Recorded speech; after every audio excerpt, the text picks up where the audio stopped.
함께 봉독하신 말씀 누가복음 15장 1절에서 7절 말씀 중심에서 이른 양과 목자라는 제목으로 함께 말씀을 통해 은혜 나누기를 원합니다. 지난주에는 복이 있는 대접이라는 제목으로 예수님께서 갚을 수 있는 그런 사람들을 초청하기보다 차라리 가난한 자, 즉 사회적 약자들을 초청하여서 대접하라, 그것을 말씀하셨습니다. 그래서 그렇게 하는 것이 그들은 갚을 길이 없지만 하나님이 갚아주신다.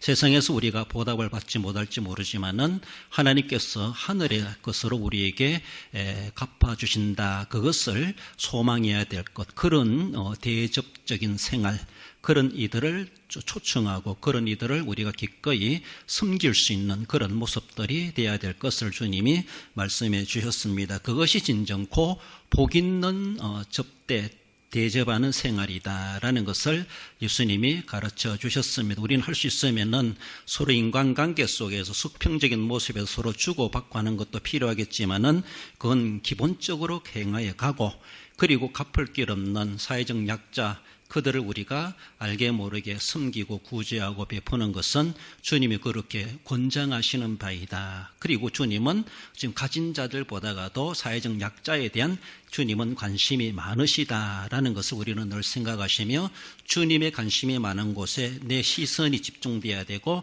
나도 관심이 있어야 되고, 주님의 마음이 쏠리는 곳에 우리 마음도 쏠리는 것이 그만큼 경건하고 영성 있는 사람의 생활이다라는 것을 늘 생각하며, 그저 눈에 보이는 것만 생각하지 말고 손에 잡히고 계산되는 것만 생각하지 마시고, 계산 안 된다 할지라도 나중에 주님께서 계산해 주실 것이다 생각하며 그렇게 섬길 줄 알아야 된다고 하는 것을 우리가 말씀을 상고해 보았습니다. 오늘은 이른 양과 목자와 이른 양, 더 나아가서는 이른 드라크마, 여인과 이른 드라크마, 그리고 둘째 아들, 잃어버린 아들과 아버지의 관계, 한마디로 잃어버린 것을 주님이 가르치심에 있어서 중요한 것은 관계를 이야기합니다. 관계, 그 관계가 어떠한가. 오늘 본문은 이런 양에 대한 목자와의 관계를 심도 있게 말씀해 주는데, 물론 다른 것들도 잃어버린 것에 대한 초점은 관계라는 것이죠. 어떤 관계이길래 라는 것을 우리는 퀘션 마크, 물음표를 던질 수가 있습니다. 그렇습니다. 목자는 이런 양과 어떤 관계이길래 그렇게까지 찾아다니고 찾아내야만 하는가? 그 관계성 우리가 다시 한 번 더 우리가 성경을 살펴보면서 깊이 있게 나누기를 원합니다. 이런 양과 목자란 관계, 먼저는 비유로 가르치신 주님을 생각해 봅니다. 예수께서 3절에 그들에게 비유로 이르시되, 예수님께서 그들에게 비유로 가르치셨다. 그들이 누군가? 1, 2절에 나오는 사람들이 대표적인 대상들이고, 뿐만 아니라 예수님의 제자들도 있었고 많은 사람들도 있었겠지만은 1, 2절에 나오는 그런 사람들, 어떤 사람들이에요? 서기관들과 바리새인들이었습니다. 그들이 예수님의 가르침에 대해서 그들이 몰려 들어왔고, 거기에 세리들과 죄인들도 왔다라고 하면서 이런 바리새인과 서기관들이 예수님을 향하여 수군거렸어요. 예수님이 랍비라 하면서 어떻게 저렇게 세리들과 죄인들을 가까이 하는가? 바리새인들, 서기관들이 생각해 볼 때는 그들하고 상종하면 안 된다는 것이죠. 그들은 부정한 사람들이라는 거죠. 같은 유대인이면서도 사마리아인만큼이나 부정하게 여김을 받는 사람들이 세리직을 가지고 있는 사람들, 그리고 이러한 서기관들, 또 세리들, 그리고 죄인으로 취급되는 창기들, 물론 그 실제적으로 그들은 사회적인 죄인일 수가 있습니다. 상당히 남을 속여가며 그리고 사회적인 악을 조장하는 그런 사람들이 아닐 수가 없었죠. 물론 그들이 죄인일 수밖에 없지만, 그러나 주님이 그들과 함께하고 있다는 것에 대해서 서기관들과 바리새인들이 수군거렸어요. 그 들어볼 때는 수군거릴 만하죠. 예수님 어떻게 저런 사람들하고 같이 어울릴 수 있는가? 그러면 예수님도 똑같은 사람처럼 취급하고 있죠. 그런 모습에서 우리는 그들과 할 수 없는데 예수님이 그들과 함께하고 있다는 것에 대해서 수군거렸다. 그것을 주님이 알고 계셔서, 그래서 예수께서 그들에게 이 비유로 이르시되, 주된 가르침의 대상은 서기관들과 바리새인들이었습니다. 그들 들으라고 주시는 말씀이 이제 잃어버린 것에 대해서 예수님이 비유로 말씀이 전개되고 있다. 물론 가르침을 받아야 되는 것은 서기관과 바리새인들만이 아니죠. 그의 제자들도 있었고 수많은 사람들도 있었을 것이고 오늘 이 시대 우리들도 예수님의 가르침을 우리가 받아야 됩니다. 예수님도 떠나가시면서 가르쳐 지키게 하라. 세상 끝날까지 그 사명을 우리에게 주셨습니다. 그래서 가르쳐서 지키도록 해야 할 것이 우리에게도 맡겨졌고 사명이 있고, 그래서 우리는 먼저 늘 가르침을 받는, 배움을 받는 그런 자세로서 우리가 가르쳐 지키게 하면서도 계속해서 가르침을 받으려고 하는 그런 자세는 지극히 필요하다라는 겁니다. 왜 서기관들과 바리새인들을 자꾸 수군거립니까? 예수님이 하는 일이 나쁜 일입니까? 결코 나쁜 일이 아니에요.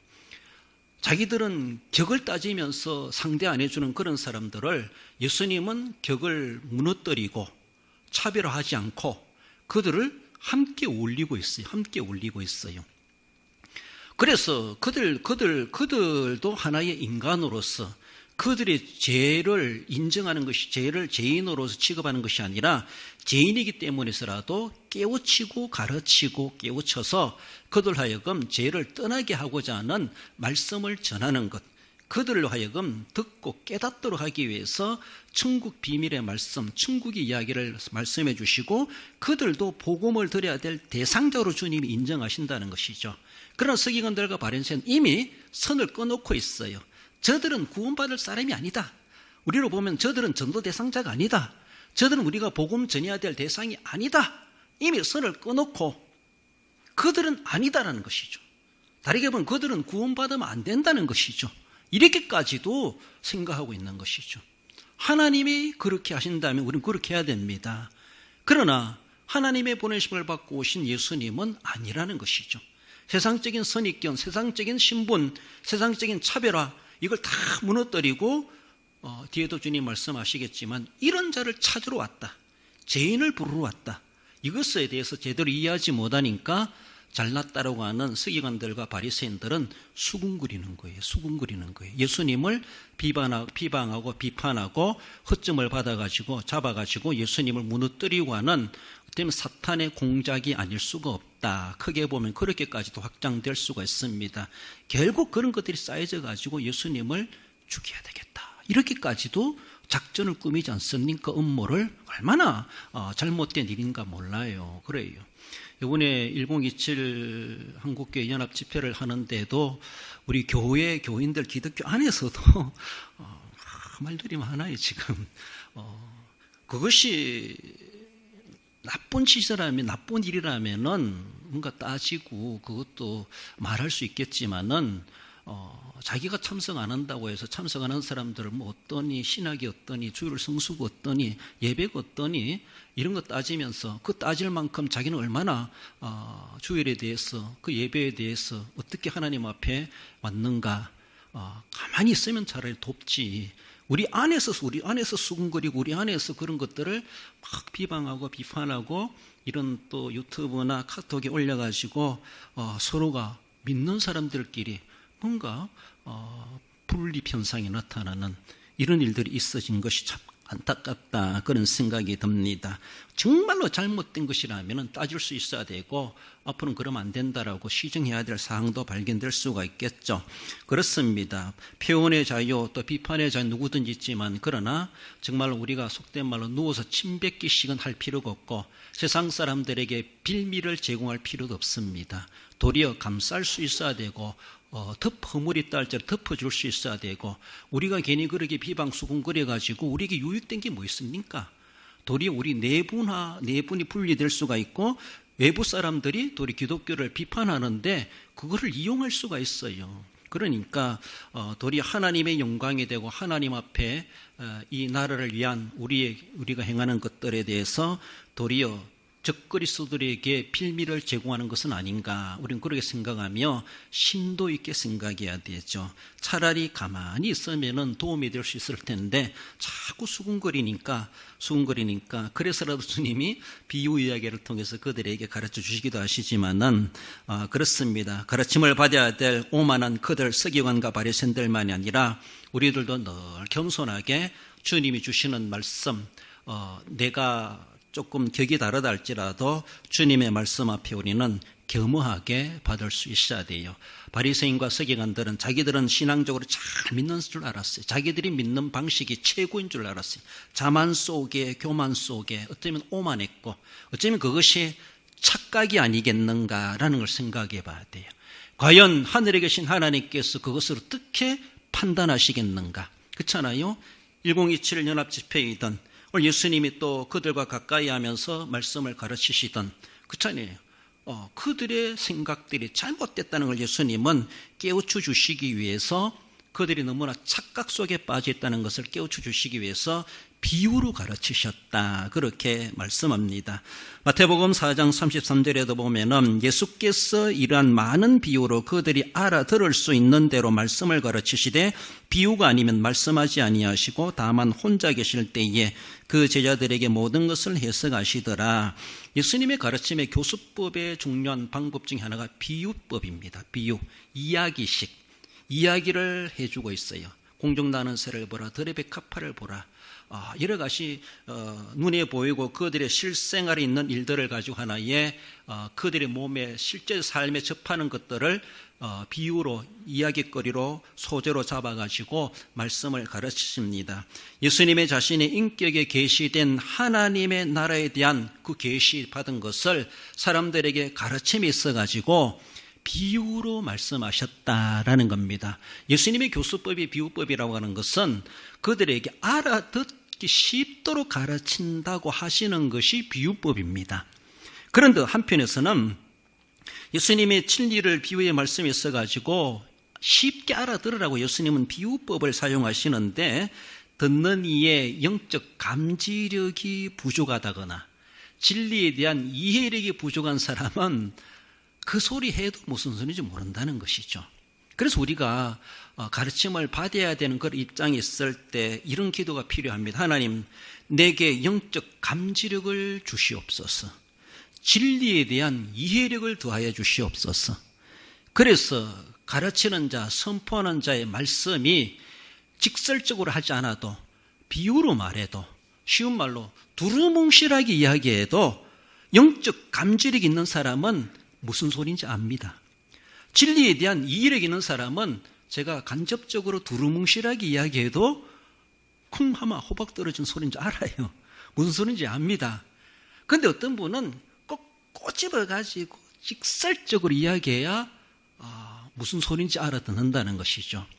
우리도 그런 게 있어요. 저도 하나 보면은 저도 가끔 우리 사람들이 지적받는 것이 좀 직설적으로 해야 된다. 우리 교인들한테는 한 개 한 개 나열해가지고 알려줘야 무슨 소리인지 알아듣는다.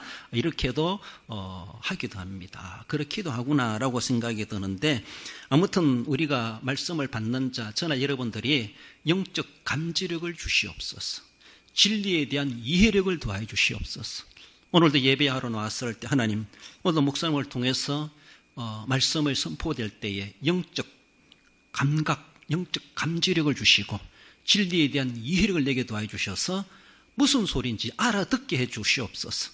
하나를 들으면 열을 깨달을 수 있습니다. 그런 감지력이 있고 이해력이 있는 사람은 그렇습니다. 그럼 아무리 쉽게 이야기한다 할지라도 예수님이 비유로 이야기한다 할지라도 귀 있는 자는 듣지만 귀 없는 자는 못 들어요. 들을 귀가 없어요. 감지력이 없어요. 진리에 대한 이해력이 부족합니다. 그러니까 예수님이 아무리 쉽게 가르쳐도 무슨 소리인지 그저 비유로만 이야기 끝나는 게 있어요. 그래서 제자들도 때로는 예수님, 씨 뿌리는 비유가 무슨 의미입니까? 재차 묻지도 않습니까? 그 제자들에게는 더 세미하게 영적 진리를 깨우쳐 주시고 가르쳐 주신 바가 있기도 합니다. 그렇습니다. 그래서 저도 그런 생각이 들어요. 여러분들이 설교를 듣다가 이해되지 못하면 언제라도 물으라는 것이죠. 저는 쉽게 전한다고 했는데 어렵게 들을 수가 있고 못 알아들을 수가 있어요. 그래서 토론도 할 필요가 있고 나눌 필요가 있고 그래서 청중들이 감지력이 지휘력이 어느 정도인가를 저도 알아야 되고 그래서 거기에 맞추어서 전달해야 된다는 것이 책임이 있기도 하다라는 겁니다. 아무튼 예수님은 비유로 가르치셨다. 그래서 어쩌면 서기관과 바리새인들에게 직설적으로 말하기보다는 비유로 가르치셔가지고 그들의 자존심도 세워주고 그들의 지식적인 수준도 인정해주는 그런 모습. 서기관들과 바리새인들에게 막 직설적으로 이야기하면은 서로 공격적인 모습이 될 수가 있어요. 예수님의 가르침이 얼마나 지혜로웠던가. 이것이 비유법을 통해서 서기관들과 바리새인들에게 막 공격적인 직설로 말하지 않고 비유로 말하니까 자기들도 아주 겸손하게 받을 수 있는 그런 기회가 되지 않았나라고 싶습니다. 그러나 영적 감지력이 부족하다면, 진리에 대한 이해력이 부족하다면 무슨 소린지를 모를 수가 있다라는 것을 우리는 생각하며 하나님 앞에 그것을 간구할 필요가 있습니다. 나아가서 양과 목자의 관계는 반드시 찾아야 하는 관계라고 하는 것을 말씀합니다. 이런 것을 찾아내기까지 찾아다니지 아니하겠느냐. 결코 떨어질 수 없는 관계, 불가분리의 관계, 관계를 이야기하고 있습니다. 무슨 관계인데 그렇게까지 합니까? 우리가 그렇게 말을 하죠. 대한민국과 한국교회가 무슨 관계인데, 우리는 이 나라의 국민으로서, 이 나라의 주권을 가지고 있는 국민으로서 우리 대한민국에 대한 어떤 관계인가, 그 관계성을 깊이 가지면 가질수록 국가와 나라와 민족을 위해서 기도하지 않을 수가 없고, 복음화를 위해서 애쓰지 않을 수가 없고, 그리고 잘못된 것에 대해서 거룩한 저항심을 발휘할 수밖에 없어요. 그러면 큰일 나기 때문에. 그러면은 이스라엘이 망한 것처럼 우리나라도 망할 수가 있기 때문에 우리는 그것을 흔히 역사 속에서 이미 증명하고 있지 않습니까? 하나님을 진노케 하면은 하나님은 무너지게 하실 수 있어요. 싹 쓸어버리십니다. 솔로몬 성전도 다 무너지게 하셨어요. 불타게 하셨어요. 우리 하나님은 그렇게 하실 수 있는 권세자라는 우리는 너무나 잘 알고 있기 때문에 하나님을 진노케 하는 그런 일들이 벌어지는 걸 애시당초 우리는 막아야 되죠. 그래서 거룩한, 정말로 분노를, 거룩한 저항심을 우리는 그렇게 감당해 갈 수 있어야 될 것이죠. 그렇습니다. 떨어질 수 없는 관계, 우리가 무슨 관계이기 때문에 나라가 잘 되든 말든 난 모르겠다. 관계가 없는 사람은 남의 나라, 남의 집 불구경하듯이 하는 거예요. 그러나 관계성이 있는 사람은 있는 만큼 애쓰고 힘쓰고 걱정하고 기도하고, 그리고 좋을 때는 함께 기뻐하고 그럴 수 있습니다. 예수님이 목자로서 이런 양과 무슨 관계인가, 그 비유 속의 이야기도 그 목자와 이런 양의 관계가 어떤 관계인가, 한마디로 결코 떨어질 수 없는 관계, 내 분신 같은 관계, 그거 잃어버린 대로 그냥 내버려 둘 수 없는 관계. 그렇죠. 내 심장이 떨어져 나가는 거나 다를 바가 없는 그런 심정을 가지고, 그가 없으면 나도 없다, 그가 죽으면 나도 죽은 거다, 막 이런 관계 속, 그렇죠. 그런 관계라는 것을 말씀하시죠. 이런 것을 찾아내기까지 찾아다녀야 되는 그런 관계. 잃어버린 그 양 한 마리가 무엇이건데, 우리는 무엇이건데 라고 말할지 모르지만 주님이 보실 때는 그가 나고 나가 그다, 이렇게 할 만큼 그런 관계를 맺고 계신 우리 주님이십니다. 예수님께서 자기가 할 일이 이런 자를 구하는 것임을 알고 계셨습니다. 그리고 그 비유 속에는 내가 바로 이렇게 잃어버린 영혼을 찾으러 이 세상에 왔다. 아버지께서는 나를 세상에 보내신 것은 아버지의 택한 백성, 잃어버린 그들, 마귀에 짓밟히고 억울함을 당하는 그들을, 나는 그들을 찾아내러 왔다. 그들을 구하러 왔다. 어쩌면 내가 찾아다니는 목자이다. 이 세상에 그것을 찾기 위해서 내가 이 세상에 왔다. 찾아내기 위해서 어떤 고난을 감수해서라도 그걸 찾아내기 위해서 여기에 왔다. 이것을 그 속에 내포해주고 있어요. 영적인 감지력이 있다면은, 진리에 대한 이해력이 있다라면은 서기관은 깨달았을 거예요. 바리새인도 깨달았을 거예요. 그들이 아무리 신앙에 경건성이 있는 사람이라고 자부심할지 모르지만은 예수님이 목자로서 이런 양을 찾으러 왔다는 이 비유 이야기를 들으면서 예수님이 진짜 구세주구나, 목자이시구나. 그 한 마리, 그 잃어버린 영혼을 한 사람 한 사람 찾아내기 위해서 구속해주러 이 세상에 오셨구나. 이것까지 그 비유 속에서 과연 서기관들과 바리새인들이 영적 감지력을 가지고, 지혜에 대한 이해력을 가지고 그것을 알았겠는가? 그래요. 주님은 그것을 지금 말씀하고 계시는 거예요.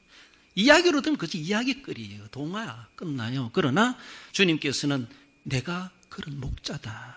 이것을 말씀하시죠. 그리고 잃어버린 것이 무엇이건데 99마리가 있어요. 보잘것없는 한 마리라고 볼 수 있어요. 그것 찾아러 다니는 돈이 더 많이 들어갈 수 있어요. 양값보다가도. 그럼에도 불구하고 주님은 찾아내기까지 찾아다니지 않겠느냐? 그걸 말씀하시는 것은 잃어버린 것은 사실 잃어버린 것이 아니라 지가 집 나간 거예요. 그러나 잃어버렸다는 것은 그 책임을 양에게 묻는 것이 아니라 목자 자신의 탓이다. 예수님은 그렇게 스스로가 인정하는 거예요. 그래서 잃어버렸을 때 그 찾아와가지고 왜 나갔니? 막 종아리 때리고 엉덩이 때리고 야단치는 것이 아니죠. 내가 너를 잘 돌보지 못했다. 내가 너를 다 관리하지 못했다. 집 나간 줄도 모르고 있었다라고 하면서 자기 탓은 자기 탓. 그러면서 찾았을 때 어린 양 그 한 마리를 도리어 위로해주고 겁먹지 마라 그러고 이렇게 품어주고 그렇잖아요. 우리 주님이 그런 마음이에요. 그래요. 우리가 바로 그 잃어버린 존재였고 도리어 잃어버린 집 나간 그 양을 향해 막 야단을 치도 상관없죠. 그래서 살려주세요 막 하면서 양의 도리어 싹싹 빌어야 되는데 그렇게 해야 될 처지라는 것이죠. 그거 그냥 관계 끊어버려도 상관없어요. 성경은 이 세상에 있는 세상 사람들을 가리켜서 모든 사람이 죄인이라 말하고 있고 하나님과 원수된 관계라고 말하고 있어요. 하나님과 무슨 관계? 원수된 관계. 어떻게 단순히 잃어버린 것이 아니라 원수된 관계, 하나님을 덩친 사람들, 하나님을 덩치고 멀리 빗나간 사람들, 주님과 무슨 관계예요? 원수 관계예요. 함에도 불구하고 하나님은 원수로 보지 아니하시고 원수 같은 우리들을 하나님은 내가 잃어버렸다. 너는 내 가족이다. 너는 내가 택해 놓은 선민이다. 이 관계를 언약적 관계만 생각하셔서 그가 저질러놓은 죄를 보기보다는 하나님 탓으로 여기면서 구세주를 보내셨고 그래서 말없이 도살장으로 끌려간 어린 양과도 같이 구속의 주 예수님은 말없이 모진 고초 당하시면서 멸시천대 당하시면서라도 그 잃어버린 영혼을 찾아내기 위해서 십자가 지기를 마다하지 않으셨다는 것을 우리는 기억해야 됩니다. 단순히 잃어버린 것이 아니에요. 우리는 하나님의 나라를 등진 사람이고 하나님과 원수된 사람이었어요. 그런 관계임에도 불구하고 원수로 보지 아니하고 집 나간 것을 여기지 아니하고 내가 잃어버렸다. 내 탓이다. 그러면서 그 모든 책임을 그 모든 죄값을 우리 주님께서 다 책임져 주시고 그래서 우리를 찾아내시는 구속의 사역을 이루신 것을 볼 수가 있습니다. 요한복음 6장 39절에 나를 보내신 이의 뜻은 내게 주신 자 중에 내가 하나도 잃어버리지 아니하고 마지막 날에 다시 살리는 이것이니라. 하나님이 주신 자가 누군가? 하나님과 원수된 자예요. 뭐 기양 관계도 아니에요. 죄인이요 원수돼요. 그러나 원래 하나님과 택한 백성, 언약적 관계를 맺고 있는 그 관계를 주님은 초점을 맞추셨기에 원수랄지라도 죄인이랄지라도 하나님 등쳐먹은 놈이랄지라도 하는 그걸 보지 아니하시고 너는 내가 택해놓은 백성이야. 그 관계 때문에 내게 주신 자, 현실적으로는 죄인이고 원수된 자들이지만은 그러나 그들이랄지라도 우리 주님은 하나님이 내게 주신 자이다라고 하며 하나라도 잃어버려서는 안 되고 다 찾아내야만 하는 것이 그래서 세상 끝날에 주님이 재림하시게 된다라는 겁니다. 히브리서 13장 5절에서도 그가 친히 말씀하시기를 내가 과연 너희를 버리지 아니하고 너희를 떠나지 아니하리라 하셨느니라. 결단코 다 찾아내시고 한 사람도 잃어버리지 아니하시고 세상 끝날까지 우리를 떠나지 아니하시고 우리를 오해 함께 내주하시고 내재하시겠다라는 것을 분명하게 말씀해 주시고 그래서 하나님 어디 계십니까? 마음속에 영접한 내 마음속에 계십니다. 내 속에 내재해 계십니다. 결코 떠나지 아니하시라. 주님 나가세요 해도 주님은 절대로 안 나가신다는 거예요. 그래서 한 번 택함을 받고 한 번 구속을 받은 백성들 우리는 빗나갈지 모르지만은 하나님은 우리를 결코 버리지 아니하시고 우리를 떠나지 아니하시고 세상 끝날까지 우리를 떠나지 않고 우리 속에 내재하시겠다. 우리와 함께 하시겠다. 내주하시겠다. 그렇게 약속해 주셨습니다. 그런 관계라는 것을 기억합시다. 나아가서는 약자에 대한 관심이 많으신 우리 주님이심을 봅니다. 6절에 잃어버린 양, 7절에 죄인 한 사람, 결코 이 신분으로 보면 잃어버렸다. 이 별로 보잘것없는 것이죠. 죄인 한 사람, 오인도 아니에요. 죄인이에요.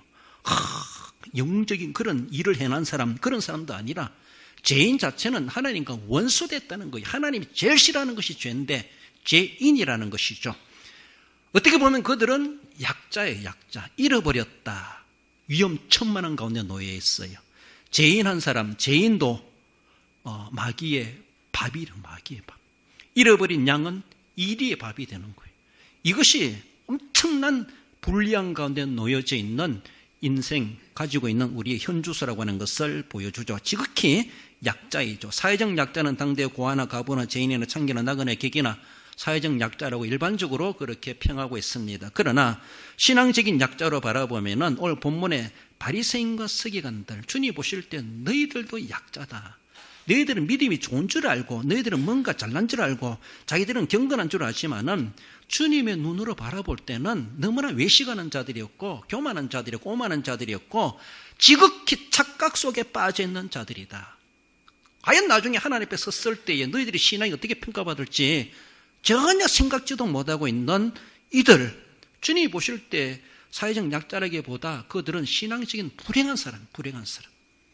고아나 가부나 죄인이나 창기나 이런 사람들은 사회적인 불행한 자이지만은, 육신적인 불행한 자이지만은, 그러나 바리새인과 서기관들은 신앙적으로 불행한 사람이라. 자기는 잘 믿는다고 하는데 하나님은 그것을 주님의 눈에는 그렇게 안 본다는 것이죠. 얼마나 안타깝습니까? 차라리 주님이 비유로 다른 말씀 보면은 세리와 창기들이 너희보다 먼저 들어가리라 이렇게 말씀하시는 거 보면은 사회적인 약자, 사회적으로 손가락질을 받는 사람들이 도리어 회개하고 뉘우쳤을 때 회개하지 못하는 바리새인과 서기관, 사두개인들, 대제사장들, 그들보다 그들이 낫다는 거예요. 차라리. 그렇지 않습니까? 자기들은 죄 있는 줄도 모르고 의인인 줄 알고 회개할 줄도 몰라. 우리는 금식하는데, 우리는 경건하게 사는데, 우리는 구제하는데, 11조 하는데 라고 말할지 모르지만은 신앙적으로 불행한 자라. 얼마나. 그러므로 바라볼 때 영적인 약자는 사회적인 약자이든 신앙적인 약자이든 세상에 있는 모든 사람들은 하나님 눈에 다 약자입니다. 약자. 하나님 그 약자에 향해서 하나님은 관심이 많으세요. 하나님 저 불쌍히 여기지 마세요. 하나님 저 약자로 보지 마세요. 기분 나쁩니다. 이럴 사람이 있습니까? 하나님이 불쌍히 여기시는 것은 우리는 너무나 은혜입니다. 하나님이 나를 약자로 보신다는 것이 하나님이 도우시겠다는 거예요. 무시하는 게 아니에요. 너는 약자니까 내 도움이 필요해. 내가 도와줄게. 하나님이 그런 의도로 우리에게 보시는 거예요. 너는 강자니까 네 마음대로 살아라. 나 너 모르겠다. 이렇게 하시면 내 강자 가지고 강심장 가지고 뭐 살 게 뭐 있습니까? 우리는 우리 스스로 구원받을 수 없어요. 우리 스스로가 세상을 이길 수가 없고 마귀를 이길 수가 없고 죄를 이길 수가 없습니다. 그래서 우리가 늘 하나님 앞에 나올 하나님 불쌍히 여겨 주시옵소서. 나는 지극히 약자입니다. 하나님 도와주지 않으면 나는 살아갈 수가 없습니다. 육신적이든 영적이든 하나님 앞에 저 자세로 놔야 되죠. 항상 회개하는 자세로, 구속을 받았다 할지라도 항상 죄인된 자세로. 더러운 자입니다. 허물과 죄가 많은 자입니다. 하나님 불쌍히 해 주시옵소서. 하나님 나를 불쌍히 하지 않으면 누가 불쌍히 하겠습니까? 하나님이 도우심이 내게 필요합니다. 하나님 앞에 우리는 그런 자세가 필요합니다. 그렇습니다. 사회적인 약자이든 신앙적인 약자이든 우리가 물질적이든 영적이든 신체적이든 참 약자일 수밖에 없는데 오늘의 아무리 강자랄지라도 우리는 점점 쎄해져 가는 것이 인생일 수밖에 없는데 세상의 모든 사람들이 하나님 앞에 죄인이며 하나님 앞에 영적인 불행한 처지에 놓인 우리들이라는 것을 스스로 인정할 때 하나님은 그 약자에게 관심이 가신다는 거예요. 그렇습니다. 나는 강자입니다 라고 하면은 의인을 부르러 오지 않았다. 나는 병자를 고치러 왔다. 의인이다. 이렇게 말씀하지 않습니까? 마가복음 2장 17절 읽어봅시다. 예수께서 들으시고 그들에게 이르시되 건강한 자에게는 의사가 쓸데없고 병든 자에게라야 쓸데있느니라. 나는 의인을 부르러 온 것이 아니요 죄인을 부르러 왔노라 하시니라. 그렇습니다. 여러분들, 주님이 보실 때 너는 병자야, 병든 자야. 너는 죄인이야. 우리 주님이 그렇게 인정해 주시는 것은 도리어 감사하게 얘기해야 돼요. 그랬을 때 우리의 병을 고쳐주시는 것이죠. 우리의 죄를 구속해 주시는 것이죠. 그렇습니다. 그러므로 내 스스로가 나는 아무 병이 없습니다. 주님 필요 없습니다. 나 칭찬 안 해도 돼요. 할 필요 없어. 그렇게 아니라는 것이죠. 멀쩡하다 할지라도 하나님 나 고쳐주세요 라고 하면서 가야 되죠. 그렇잖아요? 어제까지 아무렇지 않았는데 오늘 가서 건강검진 받으니까 큰일 났습니다. 이런잖아요. 자기는 멀쩡할지 모르지만 하나님 앞에 딱 가면은 다 밝혀지게 돼 있고 병 안 든 사람 없습니다. 영적으로 육적으로. 그러므로 하나님 앞에 늘 육신적으로 건강하다 할지라도 영적으로 나는 늘 약한 자임을 기억하고 나는 하나님 주님 앞에 치료받아야 할 자입니다.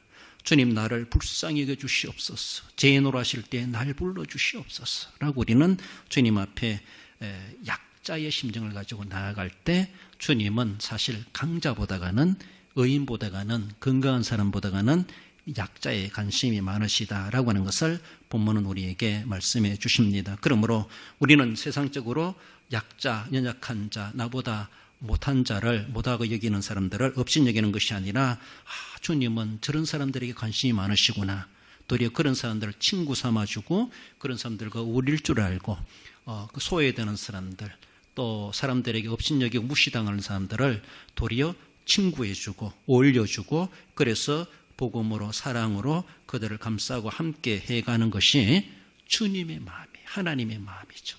그래서 그런 사람들은 난 어울릴 수 없어. 서기관과 바리새인처럼 그렇게 생각하지 말고 주님도 저런 사람들하고 어울리셨는데 그들도 똑같은 인격처럼 맞이해 주셨는데 그러면서 우리가 조금 자존심이 상하고 내 격이 낮아지는 같이 보이지만은 성육신적인 그런 자세로 주님도 그렇게 하셨다. 비방을 들으면서도 그렇게 대해주셨다는 것을 늘 생각하며 나 같은 약자도 돌봐주신 하나님, 사회적 약자이든 신앙적인 약자이든 누구든지 그들을 업신여기기보다는 그들과 함께 어울려가면서 그들로 하여금 더 성숙해 갈 수 있는 그런 길로 인도해 줄 수 있어야 할 것입니다. 결론적으로 읽어봅시다. 진리를 이해하도록 비유로 가르치시며 참 목자로서 잃어버린 자들을 반드시 찾아내어 약자를 강자로 만드시는 예수님의 구원 사역을 인식하여 끊을 수 없는 관계로 사명을 감당하는 성도가 됩니다. 어떤 사명입니까? 이런 영혼을 찾는 사명. 이런 영혼을 찾는 사명, 주님께서 말씀하시는 것처럼 더욱이 약자에게 관심이 많으신 하나님의 심정을 가지고 오늘도 잃어버린 그 영혼을 찾아내기까지 찾아내지 않겠느냐, 찾아다니지 않겠느냐라고 말씀하시는 것, 우리에게도 이 임하신 사명인 줄 알고 그 사명을 감당하여서 주님의 귀한 사역에 총총 참여해 가시기 합당한 우리 모든 성도 여러분들 되시기를 주님의 이름으로 축원드립니다.